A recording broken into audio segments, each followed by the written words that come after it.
how about another look at Doctor Doom, but this time in high quality? That's right, high quality, an HD image of what he looks like, and if you thought he looked good before, no. Teaser of Doctor Doom, you say? Marvel just dropped a huge teaser for Avengers Doomsday and specifically Doctor Doom. Tied to something maybe higher but you think is out of your reach. And I got to go have dinner with a bunch of the Marvel folks last night. The moment Marvel unveiled the first look at Doctor Doom, it was supposed to be a celebration. A turning point, a declaration that the MCU was back on track after years of shaky misfires. The armor gleamed under the lights. The throne imagery screamed comic accuracy. The green glow in his eyes promised menace, and the fans in that Chinese expo erupted with excitement.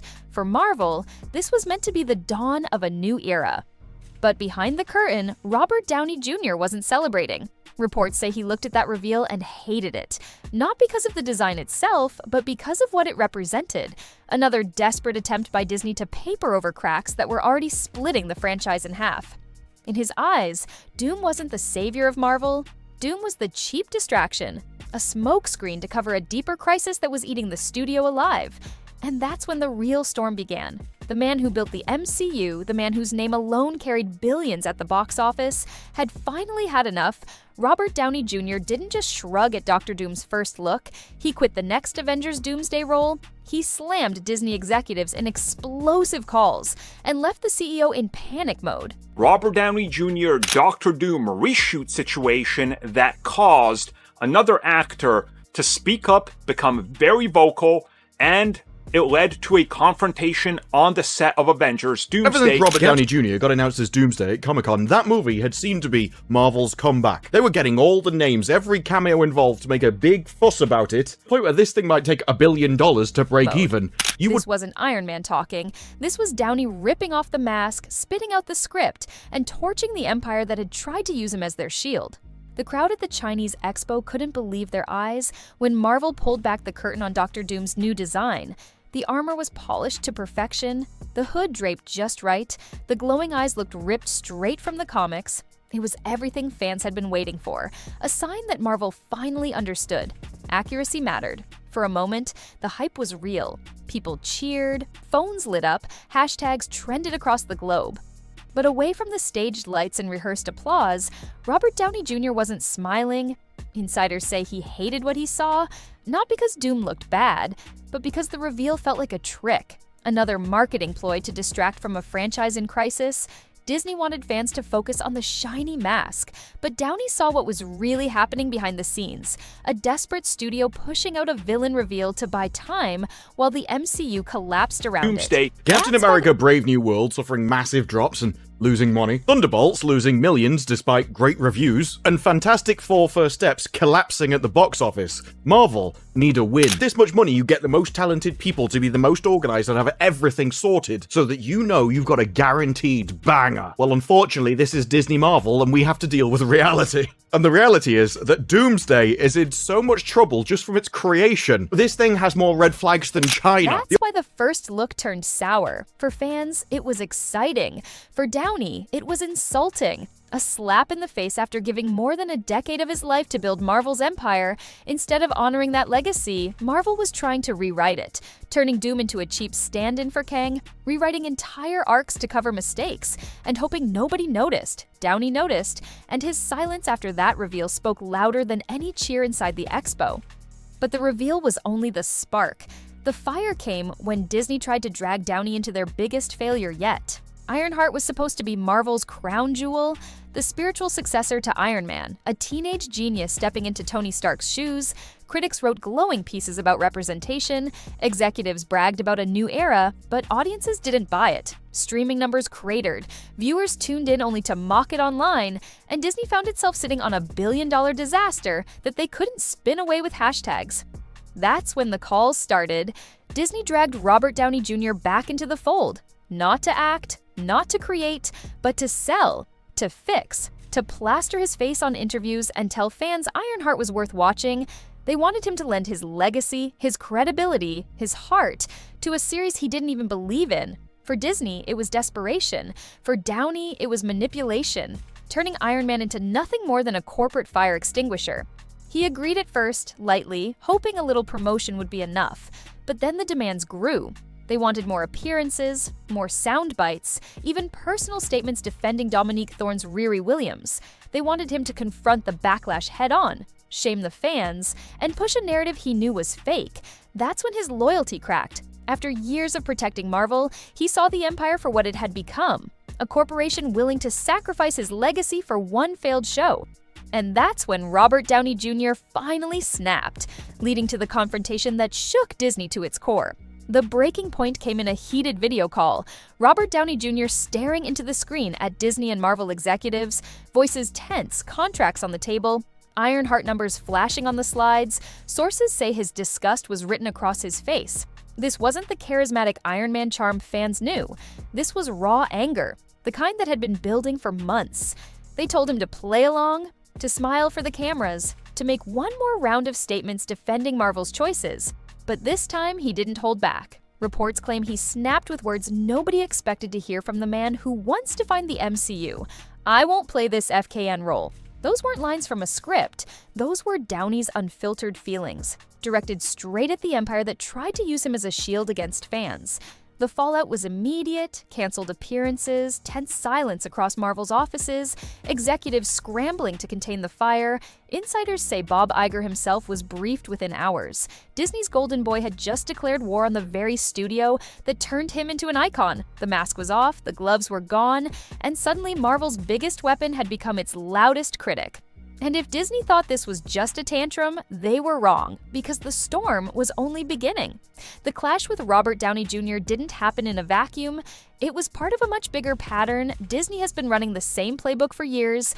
Every time a project flops, they don't admit the failure. They don't listen to fans. Instead, they hide behind their actors, beloved faces turned into corporate shields. Look back at Obi-Wan Kenobi. Ewan McGregor suddenly popped up defending the show and condemning fans. Look at Lightyear, Chris Evans calling critics dinosaurs, even though the backlash had more to do with sloppy execution than a short scene. These weren't random statements, they were orchestrated responses. Disney pulling the strings, feeding lines, and pushing actors to sell narratives. Audiences didn't believe Downey saw through it immediately. He'd already been used once for Ironheart promos, smiling on stage while resentment bubbled under the surface. And now the studio wanted him to do it again. Except this time, it wasn't just about propping up a bad show. It was about defending the entire empire, about selling Doom as the future, about making him the face of a corporate lie. Downey refused, and that refusal ripped the mask off Disney's strategy for everyone to see. But things escalated fast when the fine print of his contract became the weapon Disney tried to use against him. Behind the glossy trailers and billion-dollar budgets, contracts hold the real power. Buried in the fine print of Robert Downey Jr.'s return deal were clauses that didn't just cover acting. They covered promotion, appearances, statements, carefully worded demands that gave Disney the power to drag him into PR wars, whether he wanted it or not. At first, those clauses looked harmless. A few interviews, some red carpets, nothing unusual for a star of his size. But when Ironheart tanked and the Doom reveal sparked division, those clauses became a leash. Insiders say executives waved them like weapons, threatening to pull his Avengers Doomsday role if he didn't play along. They believed they could corner him, force him, remind him who held the pen that signed his comeback for Downey. It was betrayal. He had rebuilt Marvel with his own hands, carried it through its darkest times, turned himself from Hollywood's liability into its greatest redemption story, and now the studio was treating him like a puppet, a pawn, a tool to keep shareholders calm. That's when the relationship truly fractured. Disney thought they had him locked down, but instead, they had pushed him to the edge of quitting entirely. And when the conversation shifted to his rumored role in Avengers Doomsday, that's exactly what he did.